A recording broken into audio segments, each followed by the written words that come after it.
Video केवल जानकारी और शैक्षणिक उद्देश्य के लिए है। किसी भी फाइनेंशियल निर्णय से पहले अपने सलाहकार से परामर्श लें। अगर मैं आपसे कहूं कि सिर्फ लगभग 8,000 की एक छोटी सी मशीन आपके लिए ऐसी चलती फिरती दुकान बन सकती है जिसे लेकर आप गली मोहल्ले, स्कूल के बाहर, मेले, बाजार, पार्क, हाट, गांव या किसी भी भीड़ वाली जगह पर जाकर कमाई कर सकते हैं, तो शायद आपको पहली बार में यकीन ना हो।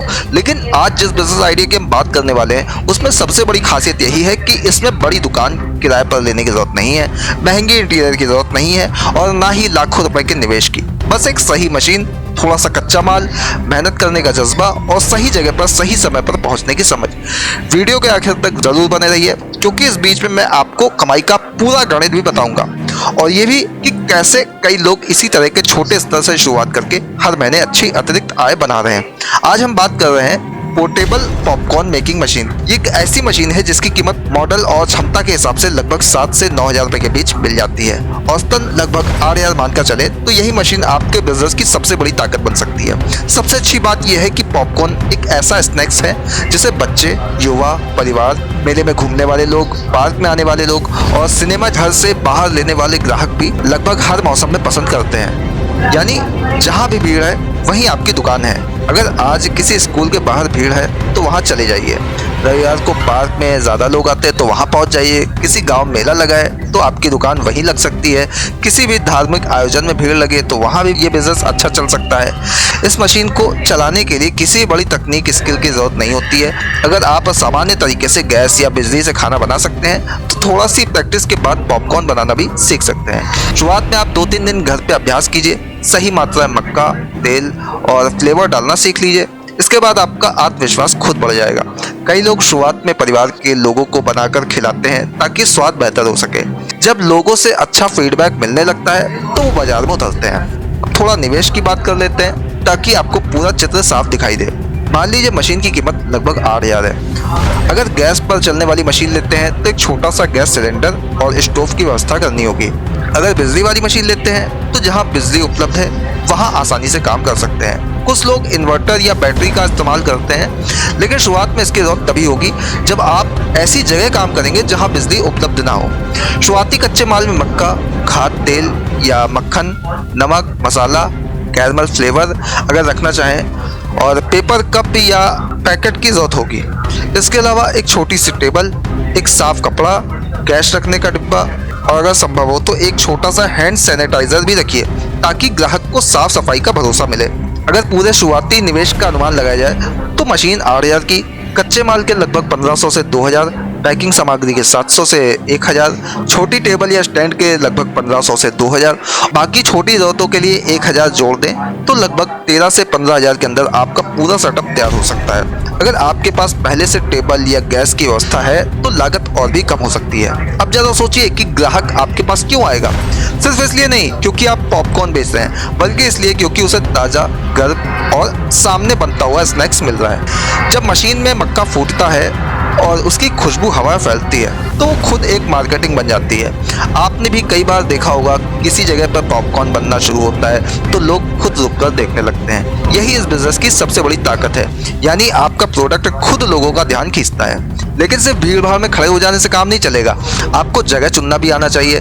सुबह स्कूल और कॉलेज के आसपास, शाम को पार्क और बाजार, सप्ताहांत में मेलों और स्थानीय आयोजनों के पास और त्योहारों के दौरान धार्मिक कार्यक्रमों के पास अच्छे ग्राहक मिल सकते हैं। अगर आपके शहर में साप्ताहिक हाट लगता है तो वहाँ भी ये बिजनेस अच्छी संभावना रखता है।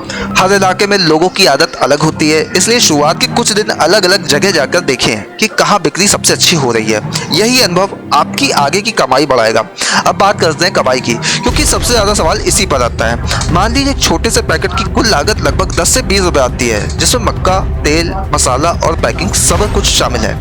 अगर वही पैकेट 20 या 25 रुपए में बिकता है तो प्रति पैकेट लगभग 8 से 13 रुपए तक का सकल मार्जिन बन सकता है। अब मान लीजिए आप एक दिन में सिर्फ 70 पैकेट बेचते हैं और औसतन 10 रुपए का मार्जिन रखते हैं तो दिन का लगभग 700 का सकल लाभ बनता है। अगर किसी दिन बिक्री ज़्यादा होती है जैसे मेला या त्योहारों में तो ये संख्या और भी बढ़ सकती है, लेकिन हमेशा सामान्य दिनों का हिसाब मानकर ही योजना बनाइए। यही एक छोटी सी बात समझना जरूरी है। बहुत लोग वीडियो देखकर सोच लेते हैं कि पहले महीने में ही लाखों रुपए कमाएंगे। ऐसा हर बिजनेस में संभव नहीं होता है। किसी भी छोटे व्यवसाय में शुरुआत का समय सीखने, ग्राहक बनाने और अपनी जगह पहचानने में जाता है। अगर आप धैर्य रखते हैं और रोज बेहतर बनने की कोशिश करते हैं तो धीरे धीरे ग्राहक खुद आपको पहचानने लगते हैं। अब सवाल आता है कि सिर्फ ऑनलाइन ग्राहक ही मिलेंगे? बिल्कुल नहीं। आज मोबाइल फोन ही सबसे बड़ा मार्केटिंग टूल बन चुका है। अगर आपने अपने पॉपकॉर्न की साफ सुथरी फोटो और छोटे वीडियो बनाकर सोशल मीडिया पर डालना शुरू किया तो आपके इलाके के लोग भी आपको पहचानने लगेंगे। अगर किसी स्कूल के फंक्शन, बर्थडे पार्टी या छोटे इवेंट में पॉपकॉर्न काउंटर लगाने की सुविधा देते हैं तो उनकी जानकारी भी आप सोशल मीडिया पेज पर डाल सकते हैं। लोग अक्सर ऐसे छोटे आयोजनों के लिए स्थानीय विक्रेता खोजते हैं। अगर आपके इलाके में व्हाट्सएप ग्रुप सक्रिय है तो वहां समय समय पर अपनी उपलब्धता की जानकारी साझा कर सकते हैं। लेकिन ध्यान रखिए, बार बार संदेश भेजकर लोगों को परेशान नहीं करना चाहिए। उपयोगी जानकारी, नई लोकेशन और त्योहारों पर विशेष ऑफर जैसी बातें ही साझा करें। इसी तरह फेसबुक पर अपने शहर के स्थानीय समूहों में जानकारी दी जा सकती है। इंस्टाग्राम पर छोटे छोटे रील बनाइए जिसमें ताज़ा पॉपकॉर्न बनते हुए दिखें। ये लोगों का ध्यान जल्दी खींचता है। अगर आप अपने व्यवसाय की जानकारी स्थानीय खोज में दिखाना चाहते हैं तो समय आने पर गूगल बिजनेस प्रोफाइल बना सकते हैं ताकि आसपास के लोग आपको आसानी से खोज सकें। अब एक और महत्वपूर्ण बात समझिए, अगर आप सिर्फ एक स्वाद का पॉपकॉर्न बेचेंगे तो ग्राहक एक बार लेकर चला जाएगा। लेकिन अगर आपके पास नमकीन, मसाला, हल्का बटर फ्लेवर और मीठा कैरमल जैसे 2-3 विकल्प हों तो लोगों के पास चुनाव रहेगा। कई परिवारों में बच्चे मीठा पसंद करते हैं और बड़े नमकीन। ऐसे में एक ही ग्राहक 2 पैकेट भी खरीद सकता है। लेकिन शुरुआत में बहुत ज़्यादा वैरायटी रखने की जरूरत नहीं है। पहले जो सबसे ज़्यादा बिकता है उसी पर ध्यान दीजिए, बाद में धीरे धीरे विकल्प बढ़ाइए। एक छोटी सी कहानी सुनिए। मान लीजिए एक युवा नौकरी की तलाश में कई महीनों से परेशान था। उसके पास ज़्यादा पूंजी नहीं थी। उसने एक पोर्टेबल पॉपकॉर्न मशीन खरीदी और पहले कुछ दिन सिर्फ शाम के समय पार्क के बाहर स्टॉल लगाया। शुरुआत में ग्राहक कम आए, लेकिन उसने हर ग्राहक से मुस्कुराकर बात की, बच्चों को साफ पैकिंग में पॉपकॉर्न दिया और स्वाद पर ध्यान रखा। कुछ ही हफ्तों के आसपास उसे लोग पहचानने लगे। फिर उसे 2 छोटे जन्मदिन समारोहों में ऑर्डर मिला। धीरे धीरे उसकी कमाई स्थिर होने लगी। ये कोई चमत्कार नहीं था, ये लगातार काम करने और ग्राहक का भरोसा जीतने का परिणाम था। यही कारण है कि इस बिजनेस में व्यवहार भी उतना ही महत्वपूर्ण है जितना कि स्वाद। अगर ग्राहक के साथ आपका व्यवहार अच्छा रहेगा, साफ सफाई का ध्यान रहेगा और आप समय पर उपलब्ध रहेंगे तो वही ग्राहक दोबारा भी आएगा और अपने परिचितों को भी बताएगा। वैसे अगर आपको ये जानकारी उपयोगी लग रही है तो वीडियो को लाइक कर दीजिए। इससे हमें भी पता चलता है कि आपको ऐसे व्यवहारिक बिजनेस आइडिया पसंद आ रहे हैं। और अगर आप कम निवेश वाले नए बिजनेस सीखना चाहते हैं तो चैनल को सब्सक्राइब करना बिल्कुल मत भूलिए, क्योंकि आगे भी ऐसे कई आइडिया आने वाले हैं जो शायद आपकी ज़िंदगी का नया रास्ता बन जाए। अब एक और सवाल आता है, क्या इस बिजनेस में लाइसेंस की जरूरत पड़ सकती है? इसका जवाब आपके क्षेत्र और स्थानीय नियमों पर निर्भर करता है। अगर आप खाद्य सामग्री बेच रहे हैं तो अपने इलाके के लागू नियमों और आवश्यक पंजीकरण की जानकारी पहले से ही ले लें। ये छोटी सी तैयारी आगे चलकर किसी परेशानी से बचा सकती है। साथ ही हमेशा साफ सफाई, अच्छी गुणवत्ता वाले कच्चा माल और सुरक्षित खाद्य प्रथाओं का पालन करें। लंबे समय तक टिकने वाले व्यवसाय की यही पहचान होती है। अगर भविष्य की बात करें तो इस बिजनेस में विस्तार की अच्छी संभावना है।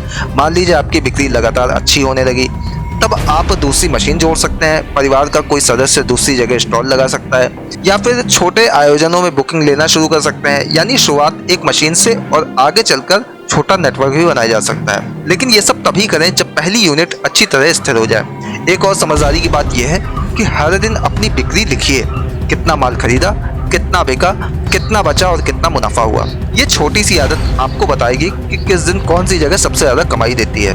कई छोटे व्यवसाय इसलिए आगे नहीं बढ़ पाते क्योंकि लोग हिसाब नहीं रखते। ध्यान रखिए, इस बिजनेस की सबसे बड़ी ताकत कम निवेश नहीं है, इसकी सबसे बड़ी ताकत है लचीलापन। आप एक जगह बंधे नहीं है, जहाँ ग्राहक वहीं आपका बाजार।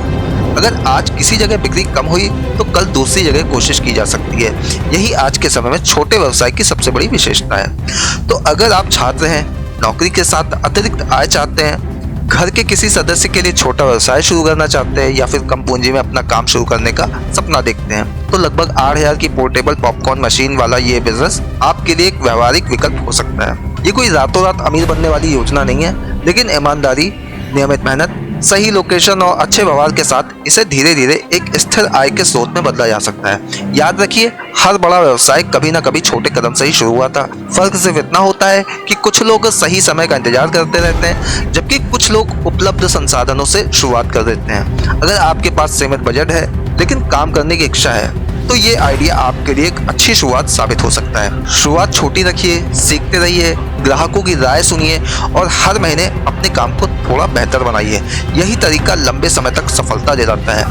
अब आप कमेंट करके ज़रूर बताइए, अगर आपको 15,000 के अंदर कोई छोटा सा बिजनेस शुरू करना हो तो क्या आप इस तरह की चलती फिरती दुकान चुनेंगे या किसी दूसरे बिजनेस के बारे में जानना चाहेंगे?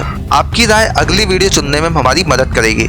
और अगली वीडियो में हम एक ऐसे बिजनेस आइडिया की बात करेंगे जिसकी मांग साल भर बनी रहती है, जिसमें ग्राहक खुद आपके पास आते हैं और जिसे घर से भी शुरू किया जा सकता है। इसलिए चैनल के साथ जुड़े रहिए। मिलते हैं अगले वीडियो में एक और शानदार, व्यवहारिक और कम निवेश वाले बिजनेस आइडिया के साथ। धन्यवाद।